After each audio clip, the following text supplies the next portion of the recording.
முன்னொரு காலத்திலே வட சீன பகுதியிலே மக்கள் பன்றிகளை வளர்த்தார்கள். அங்குள்ள பன்றிகள் எல்லாம் கருப்பு பன்றிகளாக இருந்தது. அந்த பகுதியில் உள்ள மக்கள் மற்ற இடங்களுக்கு போய் பழக்கமும் இல்லை.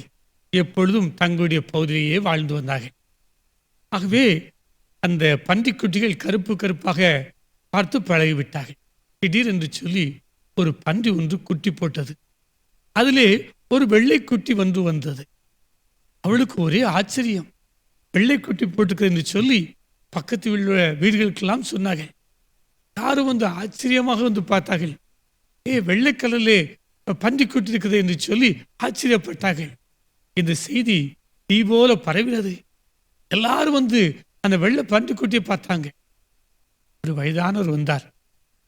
அவருக்கு ஆச்சரியம் தாங்க முடியவில்லை. என் வாழ்க்கையில் இதுவரையும் வெள்ளை பன்றிக்குட்டியை போட்டதே பார்த்ததில்லை. இது நமக்கு ஒரு பெரிய அதிர்ஷ்டம் அப்படின்னு சொல்லி எல்லாத்தையும் சொன்னாரு. ஆகவே இந்த அதிர்ஷ்டமான இந்த வெள்ளை பன்றிக்குட்டியை நம்ம நாட்டுள்ள அரசருக்கு பரிசாக கொடுப்போம். நாட்டுடைய எல்லா மக்களும் செல்வ செழிப்பாய் வாழட்டும் என்று சொல்லி அவர்கள் தீர்மானித்தார்கள்.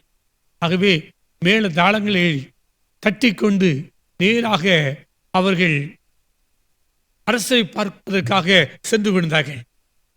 சென்று கொண்ட போது அரசர் இருந்த பகுதியானது தெற்கு சீன பகுதி. அந்த தெற்கு சீன பகுதிக்குள்ளாக நுழைந்து வந்து கொண்டார்கள். அவர்கள் மேல தாளங்களை எடுத்துக் கொண்டிருக்கும் போது ஆங்காங்கே பன்றிகள் போய்கொண்டது. பார்த்தால் ஆச்சரியம், இங்கே வெள்ளை பன்றிகளாய் ஓடிக்கொண்டிருக்கிறது. வெள்ளை பன்றிகளை போக போக பார்க்கிறார்கள், வெள்ளை பன்றிகள் இருக்கிறது. அப்பொழுதுதான் நினைத்தார்கள், நாம் அதிர்ஷ்டம் என்று நினைத்தோமே, வெள்ளை பன்றியை நினைத்து அதை இங்கே எங்கு பார்த்தாலும் வெள்ளை பன்றிகளா இருக்கு என்று சொல்லி காரை தப்பட்டெல்லாம் அடிப்பதை விட்டுவிட்டு மீண்டுமாக தங்களுடைய சொந்த ஊருக்கு புறப்பட்டு போய்விட்டார்கள். இன்றைக்கு பலருடைய வாழ்க்கையை பிடித்தான். நமக்கு எல்லாம் தெரியும், மற்றவர்களுக்கு ஒன்றும் தெரியாது என்றும், தாம் வாழ்கிற பகுதியிலேயே சுற்றி சுற்றி வந்து மற்றவர்களை குறித்தான அறிவு இல்லாமல் வாழ்வதும், நமக்குத்தான் எல்லாம் தெரியும் என்ற நினைப்போடு மற்றவர்களை மட்டம் தட்டுவதும் இன்றைக்கு அநேகத்திலே காணப்படுற பழக்க வழக்கங்கள்.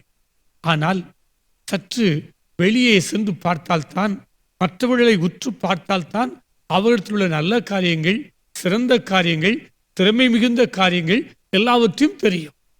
அவர்களை ஒதுக்கி வைப்பவனால் நாம் தனித்துதான் வாழ முடியும்.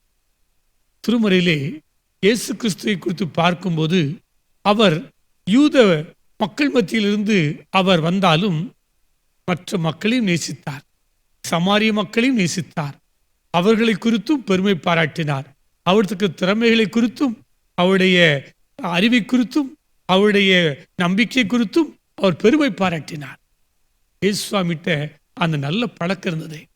அதையே நமக்கு ரோல் மாடலை எடுத்துக்கொண்டு நம்மை சூழ்ந்திருக்கிற அருகிலுள்ள மக்களை மட்டும் பார்க்காமல் சற்று நம்முடைய கண்களை அப்பால் பார்த்து தூரத்துள்ள மக்கள், அடுத்த மாநிலத்திலுள்ள மக்கள், அடுத்த ஊரில் மக்கள், அடுத்த தேசத்திலுள்ள மக்கள் என்று சொல்லி எல்லாரையும் நேசிப்பதற்கும் அவருக்கு காணப்படும் நல்ல பழக்கங்களை கற்றுக்கொள்வதற்கும் முயற்சி செய்வோம். அப்பொழுது நம்முடைய வாழ்வும் சிறந்த வாழ்வாக அமையும்.